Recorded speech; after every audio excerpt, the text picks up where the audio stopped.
how to recover Valorant account without email. Hey guys, in today's video, I'm going to show you how to recover your Valorant account without using an email address. So make sure to watch till the end and let's get straight into it.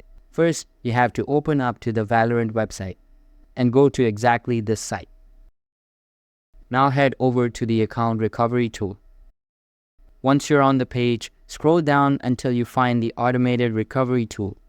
Click on the red Begin Account Recovery button.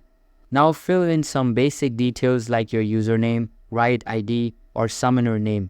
Next, answer the question about whether you've played League of Legends on the account. Then enter your date of birth and click Next. If Riot finds multiple accounts with the info you gave, you'll get an error message. Double check your answers and try again. If you still can't access your account, scroll down and click Submit a Ticket. Once everything's filled out, click the red Submit button at the bottom.